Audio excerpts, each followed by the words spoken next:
The double wave. Buddhism.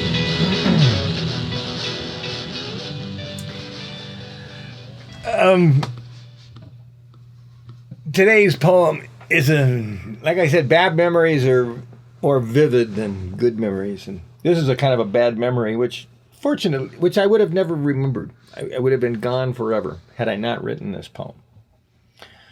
So that's why sometimes I'm kind of like learning not to write a song and not to write a poem, because do I really want that event in my life? There's just things worth forgetting, you know. And so anyway, this is, I was living in a cabin when I wrote this poem. So this poem had to have been written about, I don't know. Let me think about it later. But yeah, this was written while we were living in a cabin.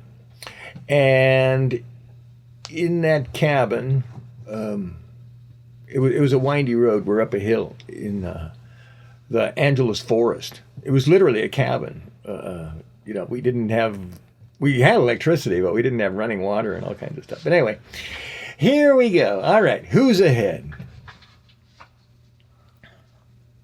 Sad tale. I mean, sorry. A lot of my poetry is like, I don't want to remember. I don't want to. Anyway, I got to tell this story. Here we go. Let me tell this story, because there's a little bit of meaning to it. I felt like by writing this poem, I did more than just portray an ugly thing. You know, that I tried to put some poignancy into it, which I sensed or saw before I wrote the poem.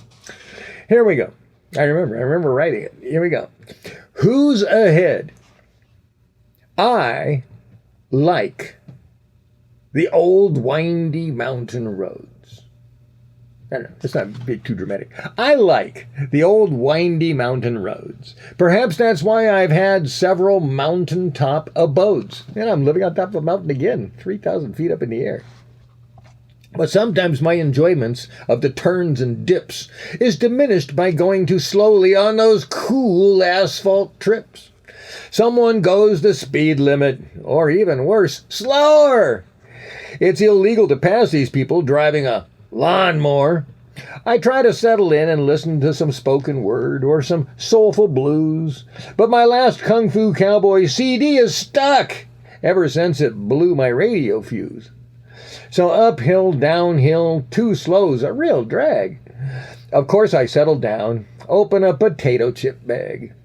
However, what's it like to lead the pack when someone behind you is trying to push you off the track? I'm going 5 miles over the limit at least, but this guy's pushing me to 9, and his tailgating has increased. Now I cannot enjoy this wonderful mountain view. No cars block my eyes. I should feel good. But this black car is crowding my rear view mirror. Half my time's looking behind. It's becoming stressful to steer. I need to relax, keep my eyes on the road ahead, because now I see something in the road. Dead. That might not be much cause for alarm, but there are 2 baby squirrels I don't want to harm. As they run to the corpse into the street, then back to the curbside, they have not yet understood their mother has already died. Was she in the lead? Was she pushing from behind? Who's ahead is who isn't left behind. Who's ahead? Sad tale. We can make we can portray that into certain kind of metaphors too, with a little effort. But yeah, there's a whole bunch of things that I could say, but I don't really want to. Just leave it. That's an interesting poem. Give you that visual. But I guess it's kind of like sometimes when you're pushing people into causing more trauma. And when you're pushing other people, you're not being concerned about the other things going on. Not even just me, the squirrels and the mom. There's all kinds of things in this person's view, and they're just so selfish and mean that they can't care about anything except what they want. And